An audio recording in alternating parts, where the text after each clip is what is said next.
Não são poucos os problemas de quem usa o transporte público ou se aventura no trânsito das grandes cidades. Campos dos Goytacazes não é diferente. Empresas de ônibus sem compromisso com a população, vans soltando nuvens de fumaça e o transporte de lotada sem qualquer segurança estão entre os problemas do dia a dia dos usuários, que também são cidadãos e eleitores. De casa para o trabalho, da escola para o curso, esse é o destino de milhares de campistas. E é o tema de A Polêmica desta semana. Estamos começando mais um programa A Polêmica, aqui pelo canal 25 da Via Cabo, Terceira Via TV. E hoje nós temos a grata presença do presidente da EMUT, Álvaro Oliveira, que vai conversar com a gente sobre um tema de extrema relevância no município de Campos, que é o transporte público, dentre outras questões referentes ao assunto. Álvaro, agradecer muito a sua presença e eu tenho certeza que os nossos telespectadores ficarão muito felizes com as abordagens que serão feitas por você. Bom dia, Cláudio. Eu que agradeço, é um prazer estar aqui com você. E antes de entrarmos diretamente no tema transporte, é interessante que tanto o Álvaro quanto você que está nos assistindo acompanhem a Voz das Ruas, as principais reclamações dos usuários do transporte público de Campos. Então vamos acompanhar primeiro a matéria feita pelo Terceira Via. Não acho uma bela coisa não, é uma coisa muito ruim, porque às vezes a gente está no ponto maior tempão, não tem ônibus, a gente fica esperando, aí as vans vêm cheias, não tem como a gente pegar. É lento, né? Muito lento, demora, mais ônibus, realmente. Muito ruim, né? A gente vê os ônibus com qualidades ruins, né? O serviço não é bem prestado, quem usa do transporte público em Campos é muito mal servido. Então, se o senhor não anda de ônibus, provavelmente o senhor anda de carro, não é isso? Sim, ando. Como está o trânsito, na sua opinião? Caótico, muito ruim. Muito mal distribuído, as vias são mal distribuídas, tem motoristas mal educados também que estacionam de forma errada, né? E o trânsito também é muito caótico, né? É bem complicado. Cada vez pior, muito carro. Taxista, Deus me perdoe, então não respeita, tá demais. Tem que tomar cuidado em todo sentido. As pessoas de Campos não têm, eu acho, mentalidade de cidade grande para poder andar, né? Só isso. Mais nada. Eu acho o povo muito lento, não liga certo, não faz nada. E às vezes você está agitado e às vezes o acidente nem é causado por gente que está andando rápido demais. Horrível. Por quê? A reformulação precisa ser feita, a cidade vai evoluindo. O que acontece? Precisa também ter ideias novas que não está vendo. Muito não, agora estou andando mais de táxi, né? Porque o ônibus está difícil para andar de ônibus aqui, muita gente. Então a gente está passando mais a andar de táxi agora. É um gasto maior, né? É um gasto bem maior. No final do mês, dói no bolso. Por que vocês resolveram optar pelo táxi? Porque além de ser mais rápido, né? Vai facilitar mais para ela também, né? E não respeita os mais velhos também não. O mais velho vai em pé, um garoto sentado não levanta para dar lugar ao mais velho. Aí a senhora anda com um neto de táxi, o que aumenta muito mais o custo. Despesa, isso aí. É o jeito, né?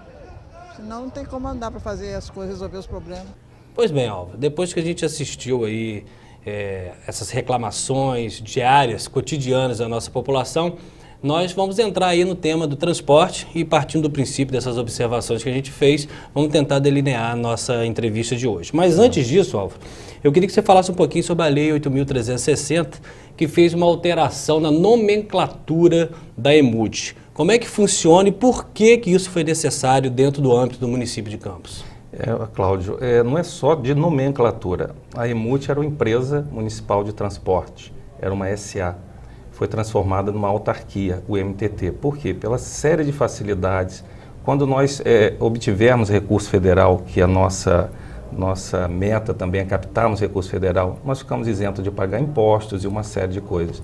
Então, foi uma mudança de nomenclatura, mas também de razão social, transformando a EMUT de empresa para a autarquia municipal. Mas em termos de benefícios para o município, foi só de investimentos ou teve outras consequências positivas? As consequências positivas são isso, de termos a oportunidade de captarmos recursos sem pagar o imposto de renda. Como que acontecia antes?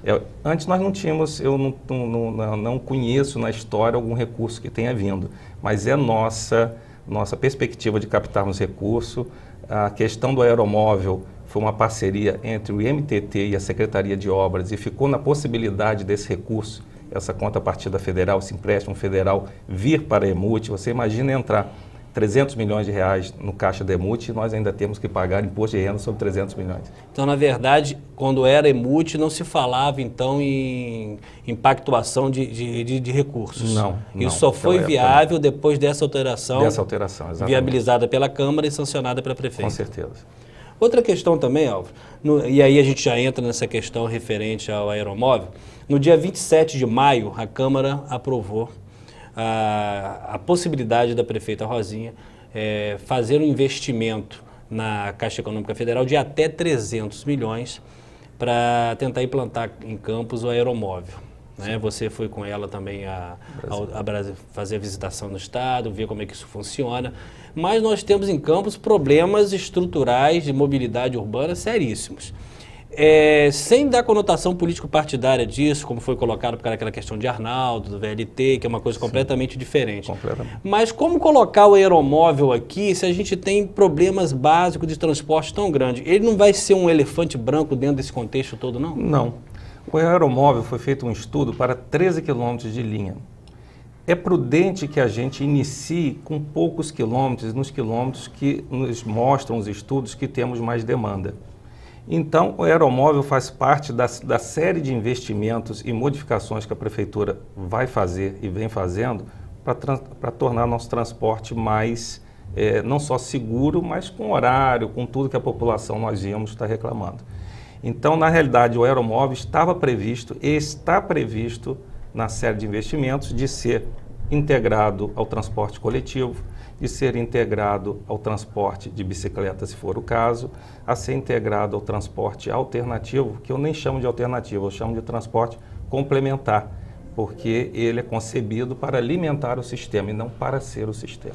Essa questão do aeromóvel, quando você fala dessa ação conjunta com as outras espécies de mobilidade, como que isso vai andar de forma coadunada para que tenha cada vez acesso maior à população que se utiliza de transporte público? Outra questão, os valores disso, vão ser valores do aeromóvel, da utilização dele, vão ser valores bem razoáveis para que a população toda possa usar, ou vai ter aí uma diferença de preço? Claro, não. Pode ser que tenha, isso ainda é uma série de estudos que está terminando, mas nós estamos procurando fazer. Quando você vê o transporte de algum tipo de transporte público, um dos fatores é o número de pessoas que utilizam. Então, quanto mais gente utilizar, não só esse fator, mas quanto mais gente utilizar, menor pode ser a tarifa. Então, por isso nós vamos começar nos trechos de maior volume para poder baratear a tarifa. E nem só isso, existe possibilidade de uma série de outras coisas, mas tudo a seu tempo. Vamos esperar o aeromóvel vir, os estudos estarem prontos, para a gente poder voltar aqui em outra oportunidade e falar com mais clareza. Nós já temos alguma ideia das áreas, a princípio, que serão abrangidas por ele? Já existe a concepção do aeromóvel seria iniciando perto do aeroporto e terminando no final da Avenida 28 de Março, ali no início da Penha, né? Entrada para Penha. Seriam 13 quilômetros percorrendo quase que exatamente o traçado da linha do trem. Fazendo no princípio com várias paradas. Seriam 11 paradas, se não me engano. 11 paradas. E o que a prefeita espera com isso em termos de qualidade para transporte público em Campos? Gente, nós estamos dando salto, vamos colocar assim, usando o popular, né, porque a população está nos assistindo, da água para o vinho. Você coloca um transporte público, coletivo, o ônibus, em qualidade, percorrendo linhas de bairros a bairros, linhas circulares, linhas estruturantes, que são grandes linhas que percorrem grandes distâncias, coloca, aliado a isso, o aeromóvel, coloca também, aliado a isso, a possibilidade das vans interagirem com o sistema e coloca também a possibilidade de bicicletários para que eles estejam incluídos na descida do aeromóvel para que as pessoas se dirijam e peguem sua bicicleta. Álvaro, conforme a gente tinha até observado nas pessoas falando, as reclamações aí, ainda dentro da questão do aeromóvel, nós entendemos a relevância dele e torcemos para que dê certo, quanto mais alternativas de transporte melhor, mas ele não fica um pouco de contrassenso em termos dos problemas que a gente já tem com os transportes tradicionais, não? Vai dar para equiparar isso para o consumidor e o munícipe olhar o aeromóvel como um agregado e não como uma substituição de um problema que já existe? Não, Cláudio, eu entendo que não, porque nós temos que pensar campos para 20 anos, 30 anos, 50 anos. Se eu não pensar o aeromóvel hoje, eu vou precisar esperar chegar a grande necessidade para começar a pensar no aeromóvel? Não. Essa medida tem que ser começada a pensar hoje, para poder começar a construção, que demanda um tempo. Só para você ter noção, nós tivemos a oportunidade de conhecer o aeromóvel de Porto Alegre, que é 1 quilômetro, que liga o aeroporto à estação do trem, e levou 2 anos para ficar pronto. Então, nós temos que pensar campos para o futuro, eu não posso pensar no hoje. Hoje a gente pensa nas ações pontuais, troca uma via aqui, troca uma rua ali, mas campos para frente nós temos que pensar no transporte coletivo de qualidade, o aeromóvel, as vans complementando o sistema e toda uma faixa de ciclovias e ciclofaixa de modo a dar uma mobilidade para a população. Perfeito. Outra questão também, Álvaro, no dia 2 de julho de 2012, ano passado, praticamente um ano atrás, você homologou uma licitação da Planum, Planejamento e Consultoria Urbano Limitada, no valor de R$ 675 mil, uma empresa para a elaboração de projetos para sistema de transporte coletivo urbano, distrital e rural para o município de Campos dos Goytacazes. Esse dinheiro já foi investido? Qual o resultado que você pode apresentar para os munícipes com relação a eles? O resultado prático desta consultoria, por assim dizer, vai ser após a eleição, após efetivamente a realização da licitação. Mas todos os dados que estão na licitação foram através desse estudo. São 800 páginas de licitação e quase as 800 páginas a nossa comissão de licitação recebeu esse estudo para montar o projeto básico e lançar o edital na rua. Então o estudo é de extrema importância. Eu acho até que o nosso estudo, a pessoa pode achar assim, R$600 mil é muito. Então esse estudo já foi feito, já foi entregue a vocês. Exato, a nossa licitação só foi possível através desse estudo. E quais foram os pontos mais importantes identificados nesse estudo? As sobreposições de linha foi um ponto que chamou a atenção assim, logo no início, porque ele teve que fazer pesquisa de origem e destino, que são pesquisas que sem que ele tivesse feito ele não conseguiria realizar esse estudo, e detectou que 67% das nossas linhas são sobrepostas. Vamos botar 70 para arredondar. O que significariam linhas sobrepostas? Sobreposta, um mesmo ônibus, não, várias empresas atravessam a mesma linha durante o mesmo tempo, não na mesma hora, né, mas passam na mesma linha. Com a licitação e o novo modelo adotado por eles no estudo, que será com essas linhas que eu te mostrei, teria que uma pessoa técnica te explicar melhor do que eu, nós vamos ter um fluxo menor de ônibus no centro da cidade em 30%, em até 30%. Nós diminuiríamos o fluxo de ônibus no centro da cidade. Regularizando os horários. Só otimizando as linhas e regularizando horários. Outra questão também, e as pessoas reclamam muito, que o avanço do transporte alternativo em Campos se deve muito à ausência de ônibus em determinados pontos da localidade e o atraso deles. Isso aí realmente corresponde com a realidade ou não? Cláudio, qual a leitura que você faz dessa chegada do transporte alternativo, disputando com a empresa pagando tributo, empresa com uma série de encargos que nem sempre essas empresas de vans possuem? Como eu disse, o transporte dito alternativo, que eu prefiro chamar de complementar, ele é complementar ao sistema, ele não veio para competir com o sistema. Mas você acha correto ele ser complementar, com essas empresas pagando que pagam? Acho, e as empresas também acham. O que ocorre hoje, como você bem disse, com o advento da passagem social a R$1, as empresas tiveram a possibilidade de crescer, de se estruturar, começaram a receber em dia, receberam o número de passageiros que era em torno de 1.800.000 passagens mês, saltou para quase 3 milhões de passagens mês.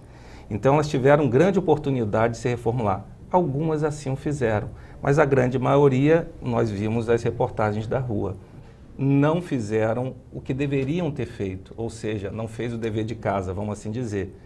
Fomos surpreendidos agora com a Tamandaré, né, que está aí. A Progresso também já fechou suas portas, porque foram empresas que não se adequaram e não se estruturaram.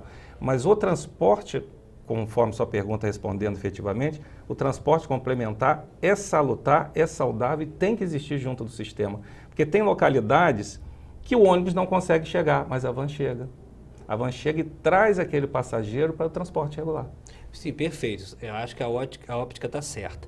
Mas partindo do princípio que essa vinda do transporte alternativo não foi uma coisa planejada, digamos assim. Foi um evento que ocorreu em todas as cidades. Do país. Exatamente. Como a prefeitura estaria preparada para abranger essas áreas caso essas vans não existissem? Não, olha só. Eu estou lá há mais ou menos um ano. Acho que isso ocorreu realmente. A van entrou em todos os municípios desse país por uma ausência efetiva de um transporte público de qualidade, o que nós estamos sanando agora. E após a nossa licitação do transporte coletivo regular, nós também licitaremos o transporte complementar. Então, também na verdade, vai ser licitado. haverá uma qualificação do que já existe, mas o efeito das vans é irreversível. É irreversível, a van veio e ela deve ser acoplada e merece ser acoplada ao sistema. Agora, nós temos ainda na cidade, não sei se você pode informar isso dessa forma, vans irregulares realmente? Temos alguns transportes que são os ditos que as pessoas chamam de lotada, temos algumas vans irregulares. Aí você vê, a gente acaba, as pessoas nem entendem o que ocorre. Você vê como a lei, às vezes, nos segura um pouco. A van que efetivamente é cadastrada pelo município, eu posso fiscalizá-la, posso retê-la, posso apreendê-la, posso gerar multa. A van que não é cadastrada no sistema, eu só posso retê-la, eu não tenho poder de apreendê-la. Então, é um problema que o MP já detectou, o Ministério Público. O Ministério Público, e eu tenho a cópia disso, mandou um expediente para o comandante da Polícia Militar, solicitando que a Polícia Militar faça um trabalho de inteligência para atuar nessa área, que realmente é um trabalho da Polícia Militar, não é um trabalho do MPT. É uma operação conjunta, né? Talvez até conjunta, mas ele pede que a Polícia Militar faça um trabalho de inteligência nesse sentido, porque nós não temos... E ainda não foi feito? Não sei. Não sei porque essa demanda foi... Pelo menos você nunca tomou ciência enquanto agente público não, isso foi agora, disso, não. Isso é muito recente, de 2 ou 3 meses para cá. Então, acho que algum trabalho deve estar sendo desenvolvido. Mas hoje você tem como informar mais ou menos quantas vans reguladas pela prefeitura nós temos? 287. 287. Isso é muito ou é pouco dentro do contexto de campo, de área de abrangência onde os ônibus não chegam? Não, isso é o que está previsto em lei. Hoje, Há uma previsão legal de limite? Há uma previsão legal de limite. Hoje, com o sistema que está aí, eu costumo dizer que acho até que é pouco, mas o sistema vai mudar. Então, esse número vai ser o número ideal. Perfeito. Entendeu? Nós estamos aqui conversando com o presidente da EMUT, agora IMTT, Álvaro Oliveira. Nós vamos ao intervalo, daqui a pouco a gente volta.